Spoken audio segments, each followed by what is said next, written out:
Muy buenas tardes para todos. Un saludo muy especial en nombre de la doctora Diana Alexandra Remolina Botía, presidenta del Consejo Superior de la Judicatura y de los demás miembros que integran la corporación.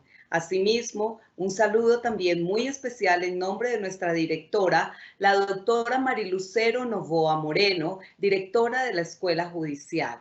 Sean todos bienvenidos a esta videoconferencia denominada Naturaleza jurídica y características de los organismos de administración, la figura del abandono y la enajenación temprana, que hace parte del ciclo de capacitación en extinción de dominio.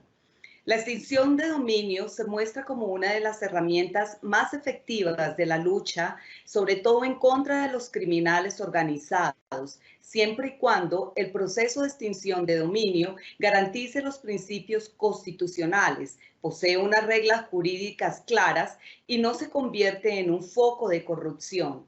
Debido a ello, es necesario conocer el manejo normativo y las experiencias que se han dado en otros países en lo que tiene que ver con la administración, custodia y destino final de los mencionados bienes. El día de hoy tenemos el honor y el privilegio de contar con la participación del doctor Denis Chen, de nacionalidad costarricense, profesional en Derecho, abogado y notario graduado de la Universidad Santo Tomás de la República de Costa Rica, especialista internacional en decomiso y administración de activos incautados al crimen organizado. El doctor ha trabajado durante muchos años en la lucha contra el tráfico de drogas y en el decomiso y manejo de bienes incautados. Es el director del proyecto de bienes decomisados en América Latina, Vidal, de la Comisión Interamericana para el Control de Abuso de Drogas de la Organización de los Estados Americanos, OEA. Ha brindado asistencia técnica a las oficinas de Argentina, Brasil, Chile, Costa Rica, El Salvador, Guatemala, Honduras, Uruguay, Paraguay y Perú. Colaboró con la redacción de normas sobre el manejo de bienes y extinción de dominio. Ha sido consultor y capacitador del tema en países de América Latina, España, Italia y Austria. Forma parte de la Junta Directiva de la Red Internacional de Administración de Bienes Incautados y Decomisados, MCA, con sede en Italia, Roma, entre otros. Finalmente, ha participado en la elaboración de estatutos sobre extinción de dominio, estudios e investigaciones sobre el tema y ha publicado varios textos sobre el mismo tema. Tan pronto finalice la exposición, nuestro conferencista invitado dará respuesta a alguna de las preguntas formuladas a través del chat de participación. Bienvenido, doctor Denis. Es un gusto tenerlo con nosotros. Tiene usted el uso de la palabra. Buenas tardes a todos. Muchas gracias, doctora Mónica Alexandra Cuellar, de la Escuela Judicial, y un saludo extensivo a la doctora Diana Alexandra Remolina Botía, presidente del Consejo Superior, y a todos los servidores y servidoras judiciales y demás personas que se han conectado en esta videoconferencia. Un agradecimiento muy especial a la Escuela Judicial por darme esta oportunidad de poder compartir las experiencias de América Latina en esta materia que es muy importante y poco conocida, también hay que decirlo, en materia de lo que es la administración o la gestión de los bienes, tanto en su fase de incautación como en su fase de extinción de dominio o decomiso final dentro del proceso penal. Me voy a apoyar de unas diapositivas para que todos me puedan seguir. Regáleme solamente un segundito. Ok. Tengo conocimiento que este es una de las últimas, si no la última, de las ponencias en este ciclo de capacitación de extinción de dominio, donde obviamente lo que se refiere con respecto a la administración de los bienes incautados y decomisados y extinguidos, que es el tema de la cual vamos a abordar en esta hora, y que tiene mucha relación con los procesos de extinción de dominio. Les cuento que Colombia hace cerca de 15 años, cerca del 2005, comenzó o trató de compartir las buenas prácticas o de tratar de diversificar la figura de extinción de dominio por los resultados que había obtenido hace 15 años con respecto a la lucha contra el crimen organizado, utilizando la plataforma de la Organización de Estados Americanos. La OEA tiene un grupo de expertos en materia de lavado de dinero y de decomiso que funciona desde hace muchísimos años, y en este sentido, este grupo de expertos ha venido empujando principalmente leyes como la de extinción de dominio a lo largo y ancho de los países en América Latina, obviamente tomando como base la experiencia colombiana.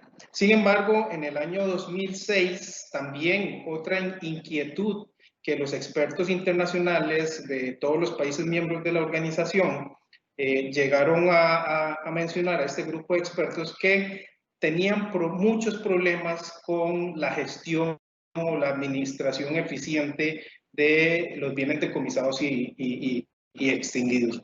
Razón por la cual, a partir del año 2008, la Organización de Estados Americanos, a través de la Comisión de Drogas de la OEA, crea un proyecto que se denominó Proyecto de Bienes Decomisados en América Latina, que comienza a dar esos primeros pasos en la construcción y en el desarrollo de organismos especializados en la gestión de los bienes.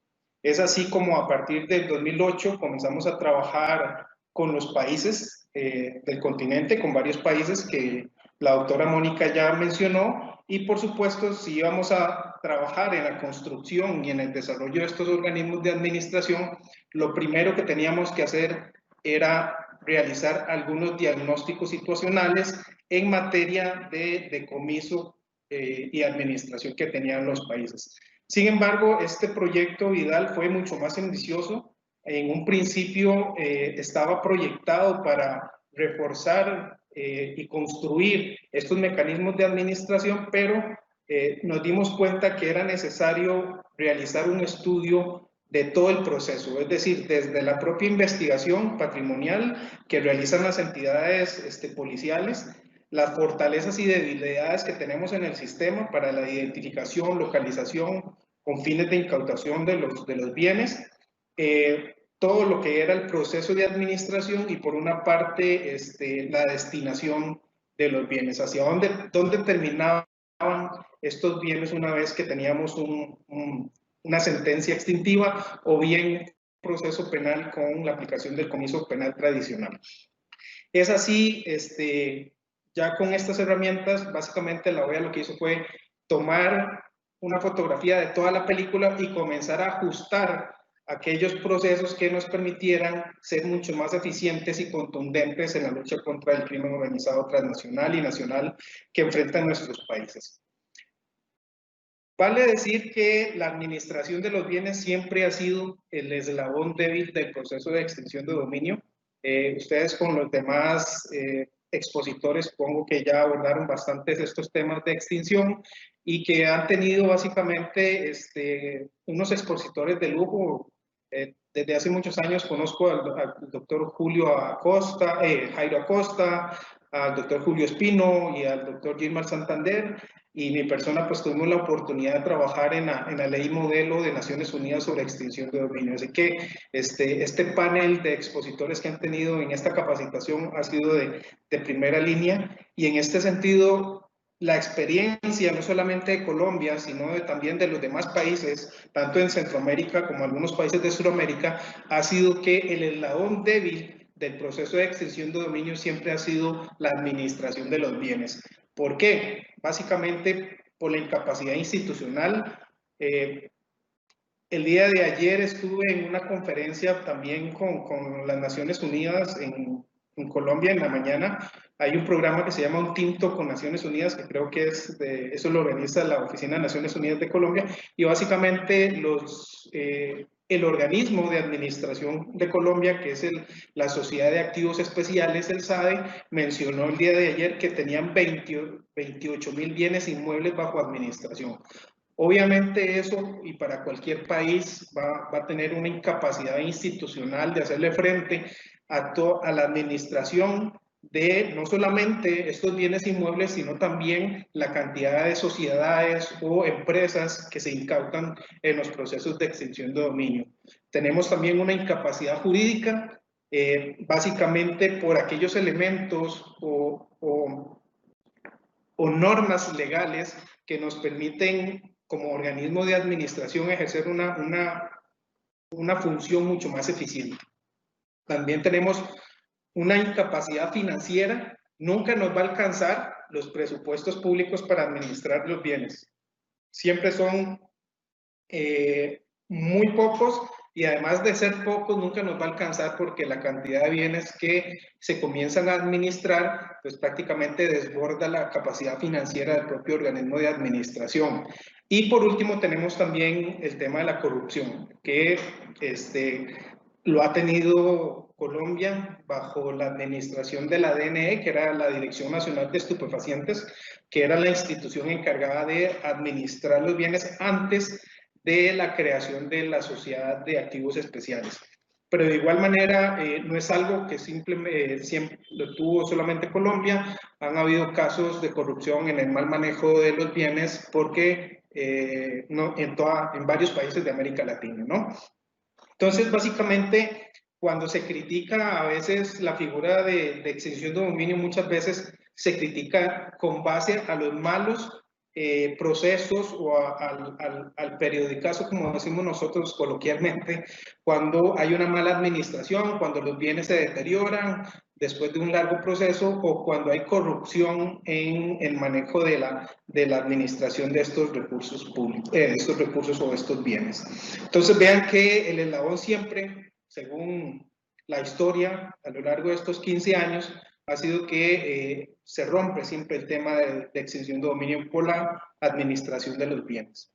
Entonces, como bien lo dije, la OEA, a través del proyecto de bienes decomisados en América Latina, lo primero que hizo fue realizar o ejecutar varios diagnósticos situacionales en algunos países de Sudamérica, como Argentina, Chile, Uruguay, Paraguay, en Centroamérica, en Honduras, El Salvador, Guatemala, por ejemplo, y República Dominicana también fue otro de los beneficiarios. ¿Qué nos dimos cuenta? Que la mayoría de los países estadísticamente tenían muchas incautaciones y pocos decomisos. Entonces, en algo estábamos fallando como Estado a la hora de finalizar el proceso, con el decomiso de los bienes dentro del proceso penal o con la extinción de estos bienes. Entonces, desde esta perspectiva, nos dimos cuenta que los mecanismos de administración tradicionales estaban fallando y que básicamente era una costumbre, o es una costumbre en América Latina, comenzar a acumular bienes. Creo que es un tema cultural de nosotros como latinos, de acumular bienes. Y entonces, entre más grande sea el espacio, pues más vamos acumulando, ¿no? Entonces, si tenemos una bodega grande y nosotros, como hombres lo vemos, si tenemos una bodega grande, pues vamos acumulando y acumulando y acumulando, y comenzamos a tomar decisiones para limpiar esa bodega ya cuando no nos caben las cosas. Y entonces eso mismo fue lo que pasó en materia de administración de los bienes. Entonces pasamos de una cultura de custodiar los bienes durante todo el proceso. Teníamos una cultura no de administración, éramos simples custodios de los bienes incautados en la mayoría de los países, y es por eso que también se solían confundir el bien con evidencias. Entonces, una de las primeras cosas que nosotros comenzamos a identificar fue qué mecanismos de administración contaban los países para gestionar los bienes. Y la mayoría de los países tenían la administración dentro de los mismos sistemas de justicia. Es decir, países como Argentina, Paraguay, Brasil tenían la costumbre de que fuera el juez, porque ellos tenían un sistema semi-acusatorio en el cual el juez todavía dependía mucho en el proceso, ¿no? Aquel juez, los famosos jueces de instrucción que nosotros conocimos en Costa Rica y en varios países de América Latina. Bueno, la administración recaía sobre los jueces y de alguna forma pues se desvirtuaba la naturaleza jurídica o la naturaleza jurisdiccional que tenían los jueces en materia de administración de justicia.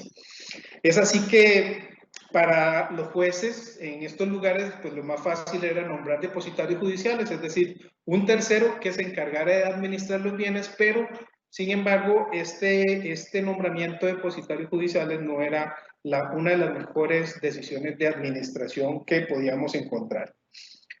En otros países pudimos identificar la figura del uso o destinación provisional, en el cual los vehículos incautados durante el largo proceso, sea penal o de extinción de dominio, como una forma de mantenerlos era destinarlos a organismos de policía normalmente o a instituciones del Estado, con una problemática que en muchas ocasiones la depreciación o la destrucción de estos vehículos era mucho más acelerada que tenerlo en un predio abierto. ¿Por qué?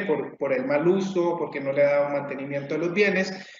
Bueno, finalmente lo que nos dimos cuenta fue que el Estado siempre ponía, o sea, los presupuestos de estas organizaciones iban creciendo, pero los bienes terminaban siendo deteriorados. Es decir, no había una congruencia entre lo que el Estado estaba gastando para mantenerlos, porque como vimos al principio, se incautaban muchos bienes, pero eran pocos los decomisos. Es decir, el Estado invertía en el mantenimiento de estos bienes, alquilando en muchas ocasiones grandes extensiones de terreno, pero al final del proceso eran muy pocos los bienes que terminaban decomisados o extinguidos, y los que terminaban pues finalmente estaban totalmente destruidos y no había un aprovechamiento de este tipo de recursos.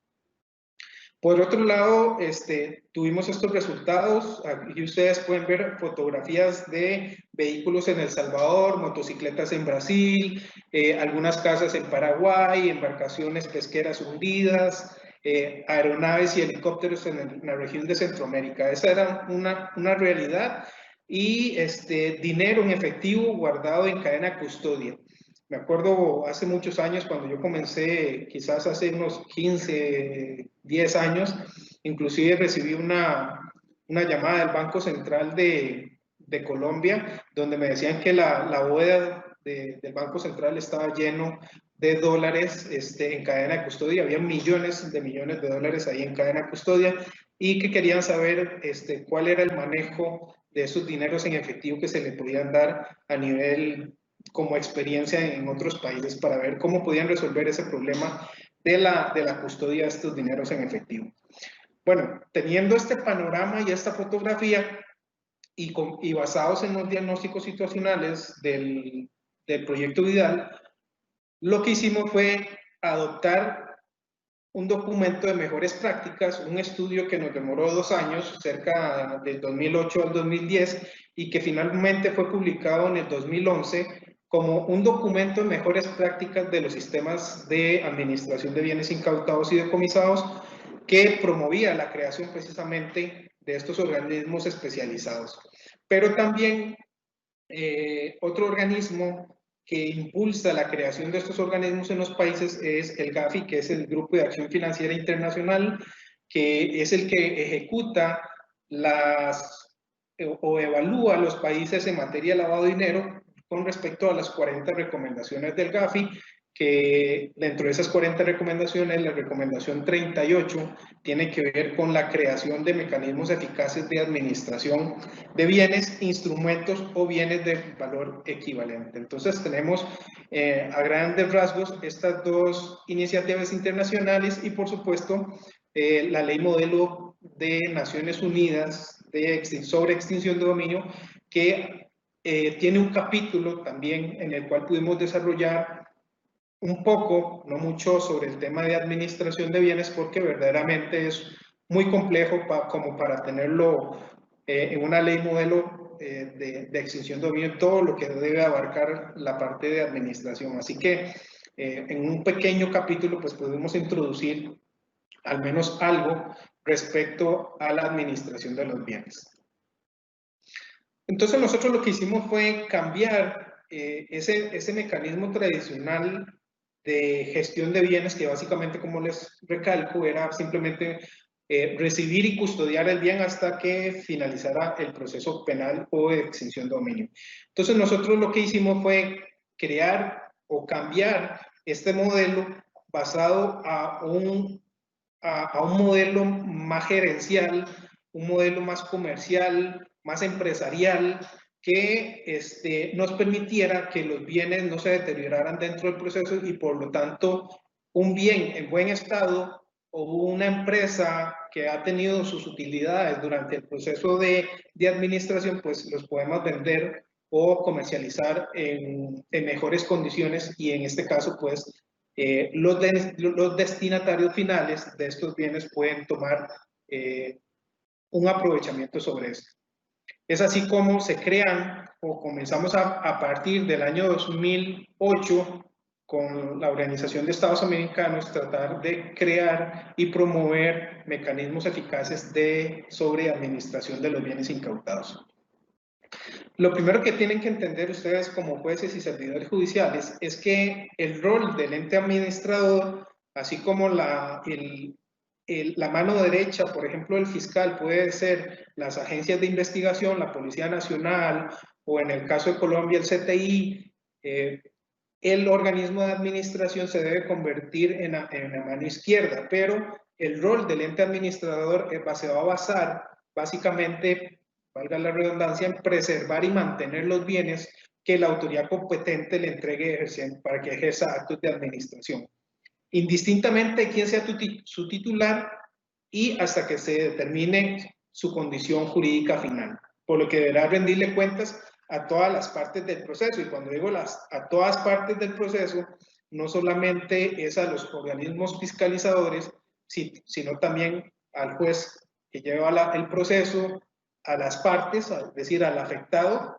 propiamente, porque recordemos que igual que en el proceso penal, el proceso de extinción de dominio no se extinguen los bienes, no hay, hasta que haya una sentencia declarativa estimativa con respecto a este proceso, ¿no? Es igual en el proceso penal, la persona es inocente hasta que tengamos una sentencia condenatoria. Entonces, ¿cuál va a ser la labor de la administración?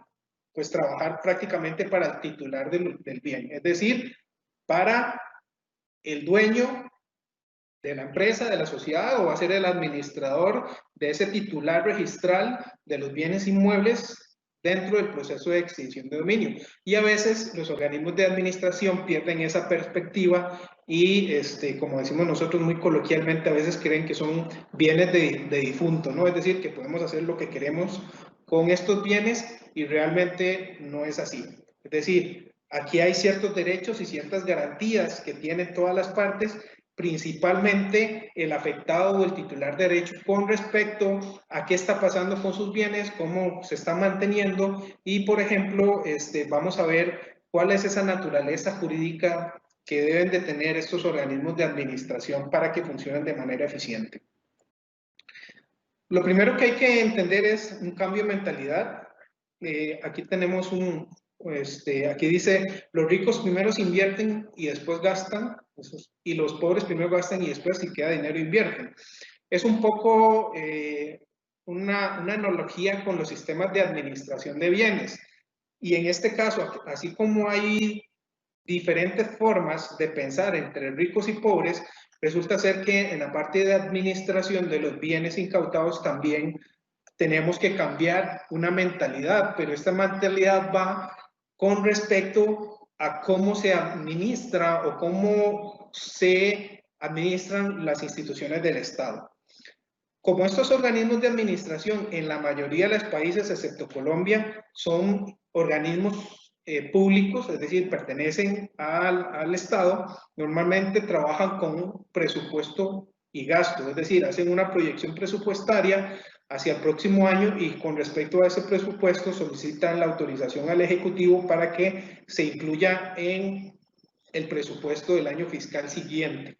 Normalmente así trabajamos todos los países con respecto al presupuesto. En cambio, los empresarios no están pensando en presupuestos ni cómo se gastan. A contrario censu, los estados siempre piden más. Y creo que, digamos, en Costa Rica tenemos ahorita un problema de tantos préstamos internacionales que nos están ahogando, y yo creo que es la misma problemática en todos los países de América Latina, donde el Estado se va ampliando y ya no alcanza el dinero y solicitamos préstamos internacionales. ¿Por qué? Porque trabaja, o los mecanismos de administración pública trabajan muy distinto a la empresa privada. El empresario trabaja viendo ver cómo yo bajo los costos de producción y gano más, es decir, tengo mayores utilidades.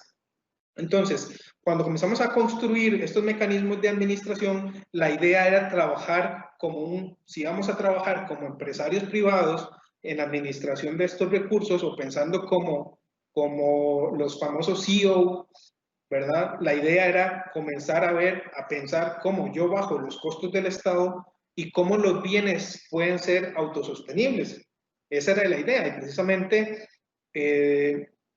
una de las conclusiones que llegó el grupo de expertos a decir en el año 2010, dentro de este documento Buenas Prácticas, era que administrar los bienes con presupuesto público era una mala práctica, y que por lo tanto los países tenían que enfocarse a ver cómo el mantenimiento de los bienes era a través de la propia productividad de los bienes. Entonces, para esto teníamos que crear organismos especializados que contaran con una legislación eficiente que le pudiera, para que ellos pudieran desarrollarse y ser mucho más eficientes en la gestión de los bienes.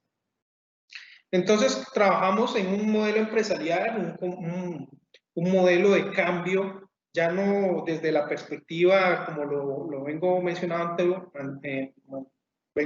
anteriormente, de recibir y custodiar. Cambiamos la mentalidad hacia un modelo más empresarial. Primero, trabajando en el tema de las medidas cautelares. Si realmente queríamos bajar los costos del Estado, teníamos que trabajar con los fiscales y con la Policía Nacional o con los organismos de investigación en la identificación correcta y la aplicación correcta de medidas cautelares en materia patrimonial, ¿no? Entonces nos dimos cuenta que una de las problemáticas que pudimos identificar en el diagnóstico es que en la mayoría de los casos los fiscales incautaban todo. Y creo que el mismo ejemplo en Costa Rica y en la mayoría de los países de Centroamérica, y supongo que en Sudamérica también, que era muy normal que en casos de narcotráfico las autoridades se trajeron hasta el clavo que estaba pegado en la pared, y a partir de ahí iniciaba una investigación. Es decir, para determinar qué. Entonces, incautábamos toda una masa patrimonial para, desde ese momento, iniciar un proceso de investigación. Y ahí estábamos cometiendo un error fundamental, que era encontrar los nexos de causalidad en los procesos de extinción de dominio con relación a los bienes, que ya ustedes lo vieron, o determinar los nexos de causalidad dentro del proceso penal como bienes que sean de origen o instrumentalizados en el proceso penal correspondiente, con todas las limitaciones que ustedes ya habrán conocido que tenemos dentro del proceso penal, y que el proceso de extinción tiene sus bondades con respecto a en materia patrimonial, que no voy a abordar. Entonces, en materia de medidas cautelares, no necesariamente, recalcamos que era necesario en todos los casos materializar, es decir, la incautación material de los bienes. En muchos casos era suficiente tomar como medida cautelar alguna medida jurídica, como la inmovilización, la anotación preventiva, el embargo y otros ¿cómo se llama?, instrumentos que tenemos en nuestros ordenamientos jurídicos, simplemente para quitar la disponibilidad que tienen los titulares sobre el bien, y de esta forma someter los bienes al proceso de extinción de dominio. Entonces, básicamente lo que comenzamos a recomendar era que se incautaran bienes producto de una investigación, y no como se estaba haciendo de manera normal, que era primero incautar toda la masa patrimonial, sino, en este caso, identificar esos bienes en la fase de investigación y posteriormente incautar solamente aquellos bienes que teníamos algún nexo de causalidad dentro de las causales de extinción de dominio. Es decir, no nos importaba la cantidad, sino la calidad de los bienes. Y de esta forma se ha hecho, y por eso es que países como Honduras, países como El Salvador, tienen un alto porcentaje de sentencias estimativas y pudimos cambiar esa estadística. Creo que estos países, entre Honduras y Salvador, las sentencias estimativas en materia de extinción de dominio van a cerca del 90%. Es decir, tenemos un 90% de efectividad y solamente un 10% de los bienes se devuelven, y normalmente se devuelven a terceros de buena fe, exentos de culpa dentro del proceso. Entonces vean que este cambio también requiere, afecta de manera positiva la administración de los bienes, porque finalmente no estoy administrando una cantidad de bienes o una masa patrimonial de bienes muy extensa, sino simplemente aquellos que verdaderamente tengan vocación de terminar con una sentencia estimativa. Entonces, primero que todo, lo que hicimos fue cambiar el modelo hacia un modelo empresarial, principalmente para el lado destinado hacia el lado de la productividad. Es decir, nos dimos cuenta que lo que no produce va a generar un gasto. Entonces, en materia de inmuebles, por ejemplo, era mucho más productivo utilizar la figura del arrendamiento que utilizar la figura de la destinación provisional, porque el bien se destruía o se deterioraba más rápido. En cambio, en modo productividad, podíamos poner o arrendar estos inmuebles, y que a partir del canon de arrendamiento se le pudiera dar mantenimiento al propio bien. Y esto también, al tratarse de frutos, por ejemplo, en un caso de devolución, se devuelve el inmueble más los frutos, es decir, las rentas acumuladas durante el periodo de administración. Algo que también hemos cambiado en esta fase productiva es el tema de las empresas, es decir, mantener las sociedades en funcionamiento, las empresas en funcionamiento en la medida que se pueda, obviamente, porque hay inyección de capital ilícito que en muchas ocasiones no nos permite mantener esas empresas en funcionamiento. Pero la idea era crear un sistema autosuficiente. Cuando hablamos de autosuficiencia es bajar costos del Estado y, como lo dije anteriormente, comenzar a generar recursos a partir de la propia productividad. En este caso, del ejemplo que les estoy dando, pues no necesitamos recursos públicos para mantener los bienes inmuebles, porque de la propia canon de arrendamiento se le da su mantenimiento. Pero además, en los casos de algunas legislaciones, pueden utilizar hasta el 5% o un porcentaje, le corresponde al organismo de administración, precisamente porque ha tornado estos bienes productivos. Entonces, aquí vamos también a aplicar, ustedes me dirán, pero claro, hay bienes que no son productivos, y es correcto, hay bienes que en definitiva no son productivos, como generalmente son los vehículos o los bienes muebles, y en este sentido la OEA, dentro del documento Buenas Prácticas, llegó a concluir de que era importante incorporar la figura de la venta anticipada o enajenación temprana, como ustedes lo conocen en el Código de Extinción de Dominio de Colombia del 2014. Precisamente por esta recomendación, Colombia introduce esta figura dentro de su legislación para poder enajenar de manera anticipada a la sentencia de extinción de dominio cualquier bien que sea improductivo y que cuente con ciertos requisitos para ser enajenado de manera anticipada. ¿Qué quiere decir esto? Normalmente los vehículos se pierden de valor con solo el transcurso del tiempo, es decir, aunque yo un vehículo del año 2020 yo no lo utilice, lo tenga bien guardado, lo arranque, le dé mantenimiento, pues ese bien por sí solo, por solo el transcurso del tiempo va a terminar de bajar su valor. Por eso es que es importante la comercialización. La enajenación temprana es la monetización del bien, y lo que queda bajo el proceso de extinción de dominio es el dinero producto de esa enajenación. Ahora, ¿qué hacemos con ese producto? La idea también es invertirlo, es decir, como frenamos la curva de apreciación, a la hora que yo vendo ese bien, la idea es tomar ese dinero, esos $30,000, $40,000 del costo del vehículo, y meterlo en un certificado de inversión de depósito a plazo que me va a generar intereses, y con eso no solamente freno la curva depreciativa, sino que al contrario Censu va a comenzar a apreciar, es decir, a ganar intereses que también van a ser sometidos al proceso extintivo. Además de eso, tenemos la inversión de dineros también. Hay mucho dinero en efectivo, como lo vimos anteriormente. En cadena de custodia no generan ni un solo centavo de intereses. Entonces, la buena práctica iba apuntando a que tenemos que romper esa cadena de custodia y manejar el dinero, depositarlo en las cuentas del organismo de administración y este organismo comenzar a realizar inversiones en certificados de depósito a plazo, y la diferencia porcentual o los intereses generados a partir de esa inversión, de esos dineros que Colombia debe tener millones de dólares, pues poderlos destinar precisamente a este fondo especial para el mantenimiento de los bienes. Entonces vean que ya tenemos el modelo productivo, la inversión.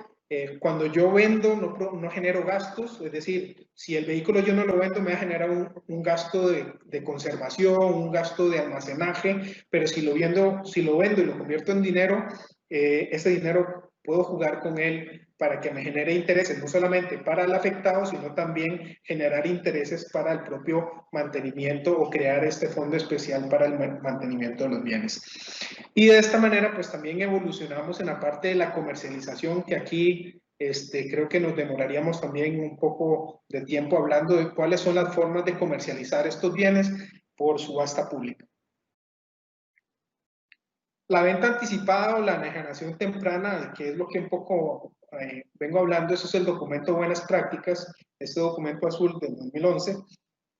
Y básicamente tenemos dos maneras de hacerlo en países de América Latina.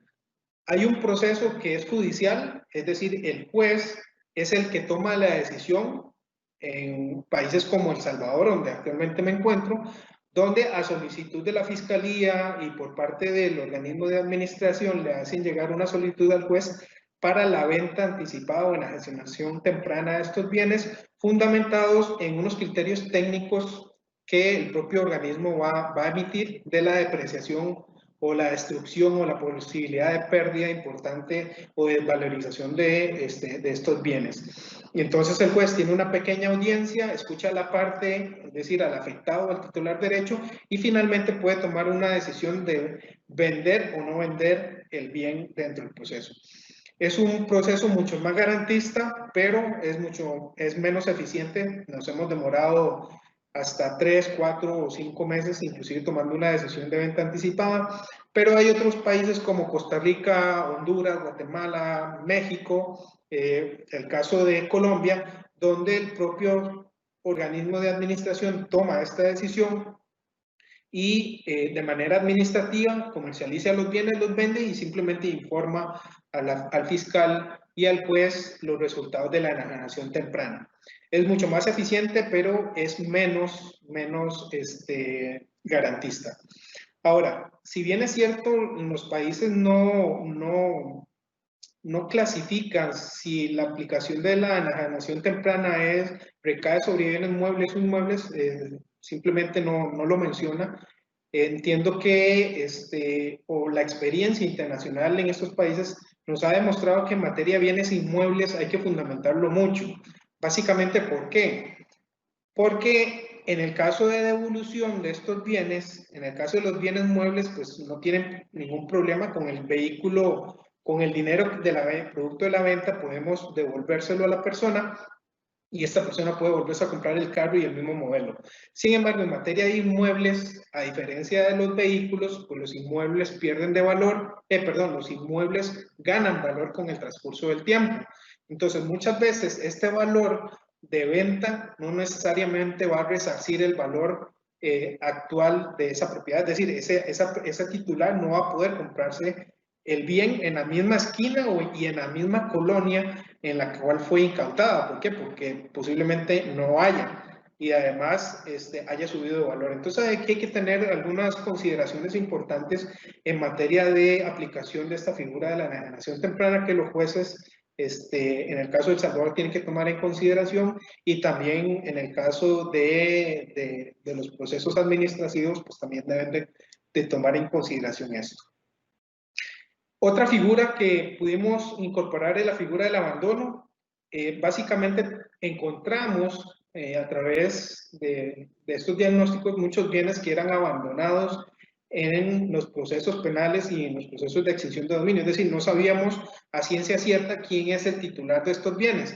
Y tenemos dos casos en el área bien importantes, por lo menos en la región centroamericana, un caso del hallazgo de 12 millones de dólares enterrados en una propiedad que estaban vinculados al narcotráfico, pero a ciencia cierta no se sabía o no se podía conocer quién era el titular de esos 12 millones, porque como saben, el dinero vale, la posesión vale por título, ¿no?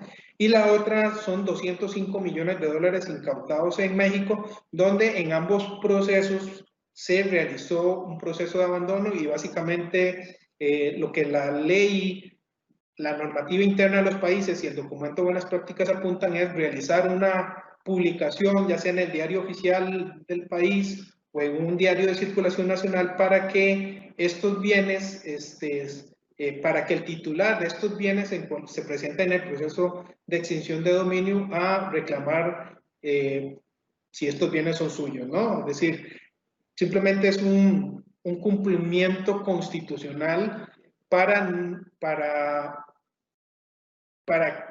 cumplir el principio de ser escuchado y con la debida notificación, ¿no? Algunos factores que permiten este cambio, los organismos de administración son organismos que en materia presupuestaria del Estado son muy complicados. Es decir, como yo les hablé anteriormente, uno de los principios fundamentales del manejo financiero de las instituciones públicas es la proyección presupuestaria. En materia de administración de bienes eso es muy complicado. Yo no puedo hacer un presupuesto sobre algo que no tengo. Es decir, si yo les digo a ustedes, hagan un presupuesto, pero no les voy a decir cuánto les voy a pagar, estoy casi seguro que todos ustedes, la respuesta va a decir, no puedo hacer un presupuesto. Necesito tener un presupuesto para saber esa proyección, ¿no? Entonces, en materia de administración de bienes, es una de las primeras limitaciones y más fuertes limitaciones que tienen los organismos de administración. No podemos hacer una proyección presupuestaria. Entonces, vean que a partir de ahí, nosotros entramos en una lógica que era que si los bienes son productivos, es decir, son de un tercero, porque todavía no son del Estado hasta que haya una sentencia, y si son bienes que son productivos por sí solos, estos recursos tampoco provienen del presupuesto público. Por lo tanto, debemos de aplicar, no debemos de aplicar normativa pública. ¿A qué me refiero normativa pública? Ley de contrataciones del Estado, ley de presupuestos públicos del Estado. ¿Por qué? Porque finalmente no son bienes públicos ni tampoco es dinero público, es dinero del afectado o del titular de derechos. Por lo tanto, tenemos que tener y aquí encontrar mecanismos o procesos especiales o especiales de contratación, así como lo tiene El Salvador en el artículo 79 de la Ley de Extinción de Dominio, donde autoriza al CONAP a crear sus propios procesos de contratación especial.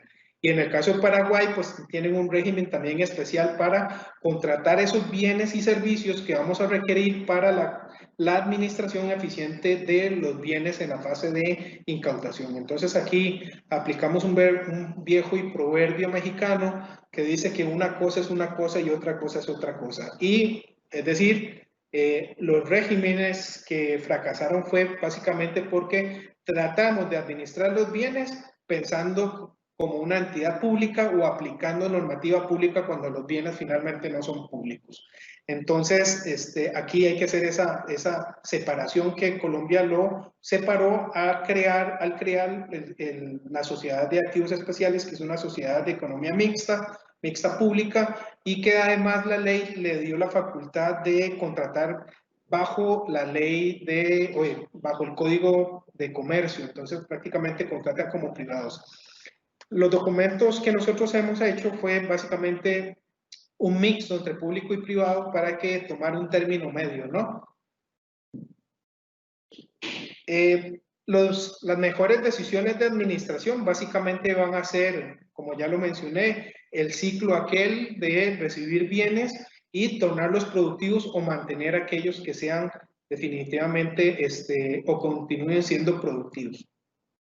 En materia de administración de empresas, hay una guía de administración de empresas. Nos dimos cuenta que no existía una guía para administrar empresas incautadas y hay ciertos elementos que hay que tomar en consideración que no los voy a ahondar por el tiempo que me queda, que ya es un poco corto, pero cuando se hace la incautación de una sociedad tiene que tomar o levantar esta información. O sea, el juez tiene que solicitarle al organismo de administrador, en este caso el SADE, que le haga un informe de todos esos aspectos que ustedes tienen en pantalla. ¿Para qué? Para realizar una radiografía de cómo el Estado está recibiendo esta sociedad. ¿Por qué? Porque si la sociedad quiebra, definitivamente van a demandar al Estado por un lucro cesante si no tenemos esta información. Posiblemente la sociedad tenga inyección de capital ilícito o ya venía con mayores pasivos que activos y por lo tanto desde su recepción era ya prácticamente condenada a iniciar un proceso de quiebra. Entonces hay que tomar en consideración todos esos aspectos comerciales para que levantar esa información que me va a permitir hacer una recepción adecuada de una sociedad incautada. ¿Esto qué nos va a permitir? Políticas institucionales dirigidas hacia la reactivación económica de las sociedades, es decir, generar empleo. Mal hacemos en cerrar empresas incautadas porque dejamos desempleo y en algunos países aquí, principalmente en Centroamérica, tuvimos o hay carteles tan grandes como los que ustedes tuvieron en Colombia en los años 80 y que son dueños de por ejemplo, de algunos pueblos muy lejanos de la capital, donde la actividad económica depende del crimen organizado, es decir, los hoteles, los supermercados, los talleres, las estancias de ganado, todo eso es del criminal y por lo tanto si incautamos y cerramos esa actividad económica, el mensaje es que el Estado incauta y deja desempleo y los criminales, por su contrario censo, más bien son los que generan actividad económica y empleo en estas ciudades. Entonces, es muy importante tratar de dejar o continuar o que se continúen con esta actividad económica de estos bienes. Algo importante, preservar la unidad económica, es decir, cuando se incauta una empresa hay que incautar la totalidad de la empresa, es decir, todos sus activos, pero también nos traemos los pasivos, es decir, las deudas que tienen las empresas para poderlas administrar.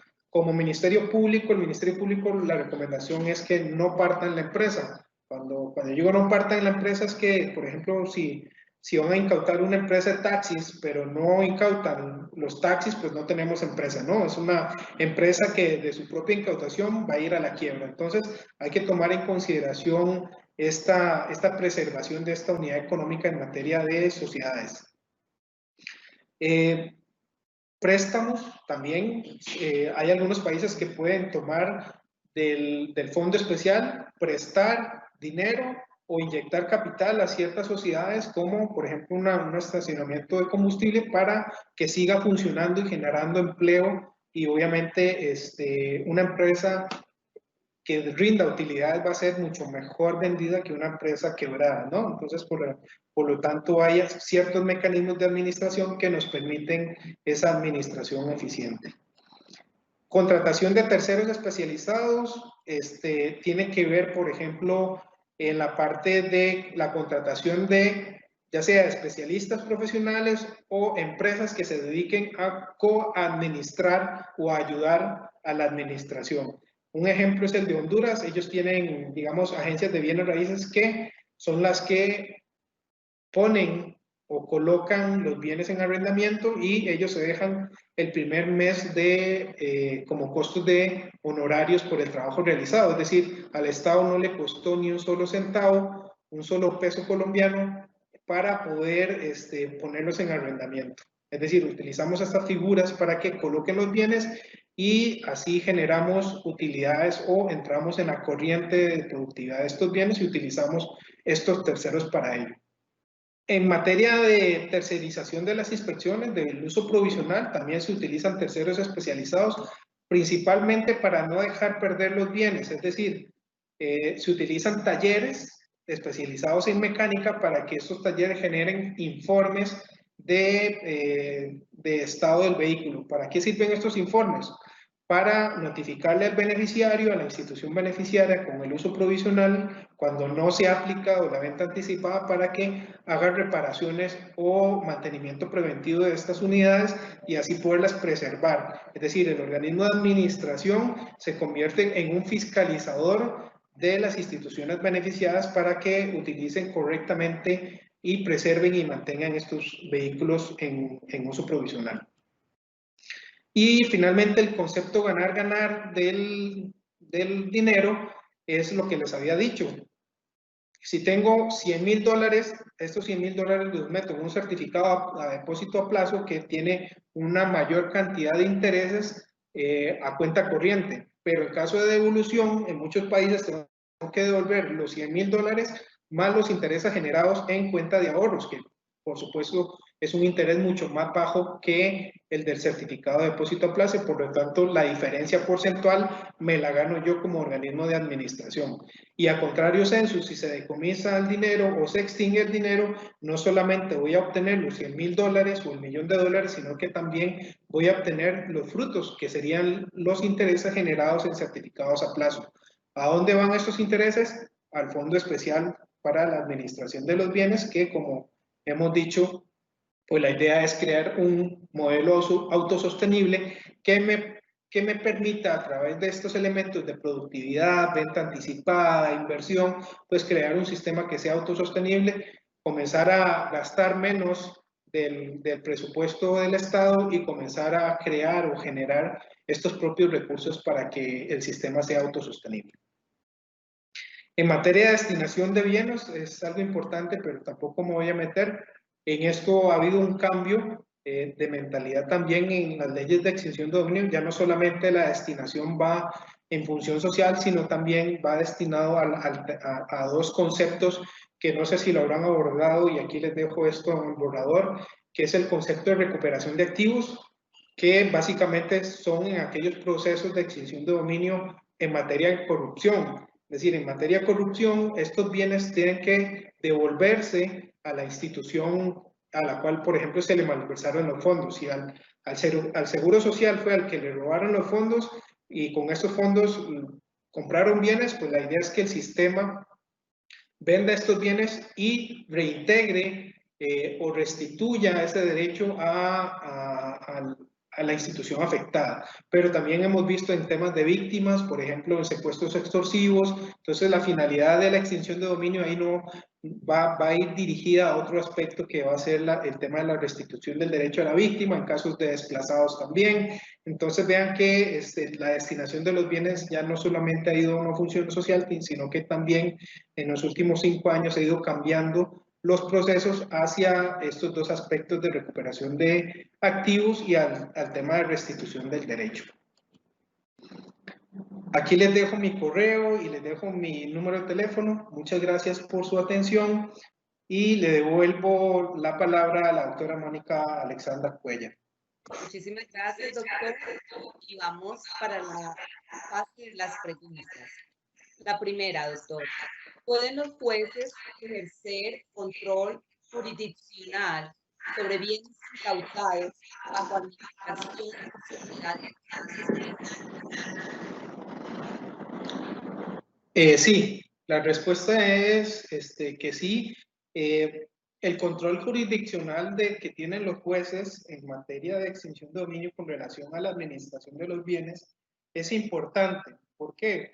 Porque finalmente, bueno, acá tenemos en El Salvador un recurso de inconstitucionalidad que presentaron principalmente a unas reformas que realizaron los diputados a la ley de extinción, y finalmente el recurso de inconstitucional fue resuelto por la Sala Constitucional de El Salvador, y en este sentido habilitó, no solamente habilitó también, sino que también exigió al juez de extinción de dominio en conocer algunos reclamos de los afectados en materia de administración de bienes, y básicamente se basó en que la afectación constitucional que se realiza a la hora de incautar es una afectación de tipo constitucional basados en el derecho de propiedad, y al afectar de derechos fundamentales, pues todo era obvio y necesario que el juez del proceso de extinción de dominio pudiera conocer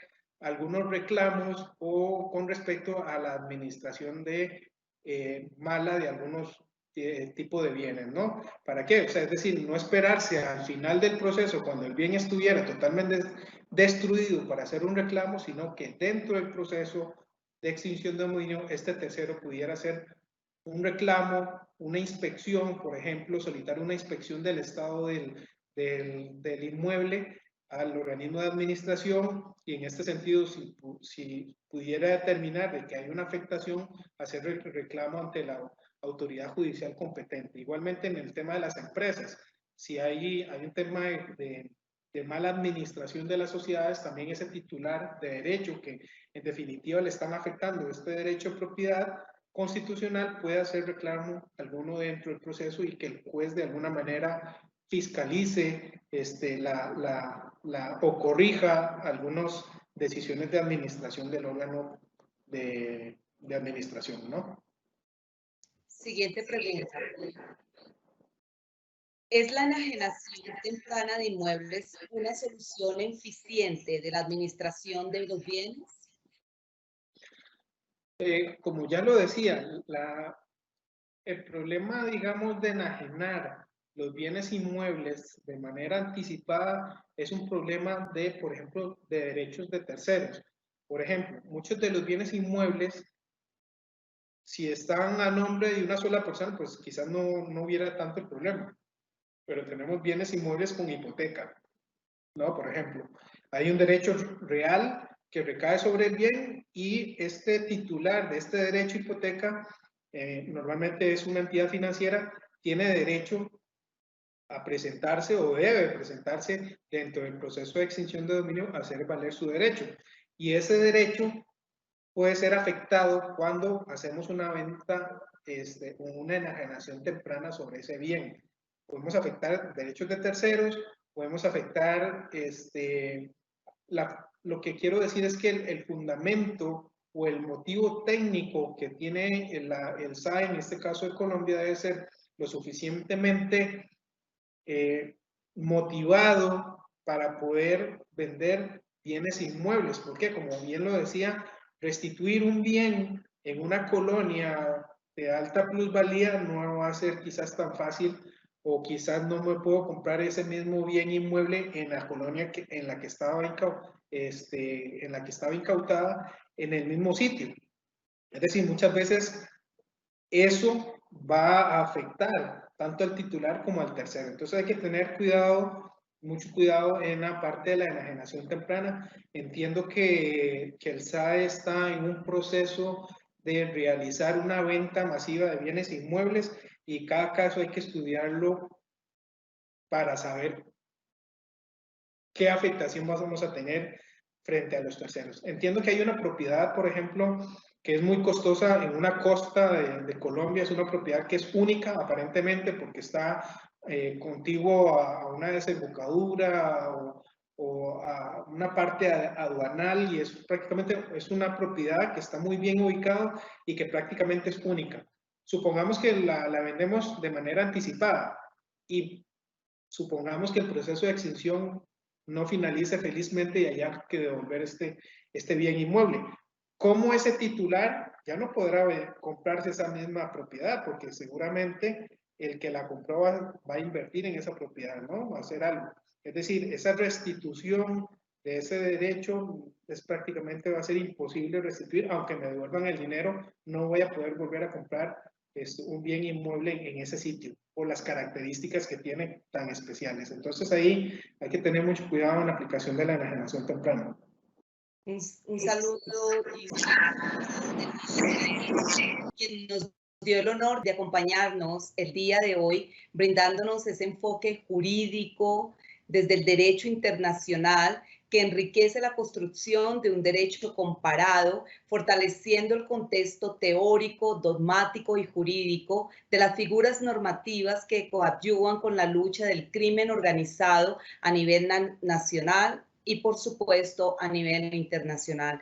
De nuevo, muchísimas gracias, doctor, por habernos acompañado hoy. Asimismo, gracias a los servidores y servidoras judiciales y a todas las personas que actúan en el sector justicia que se conectaron a esta conferencia virtual. Muchas gracias para todos y un feliz resto de día.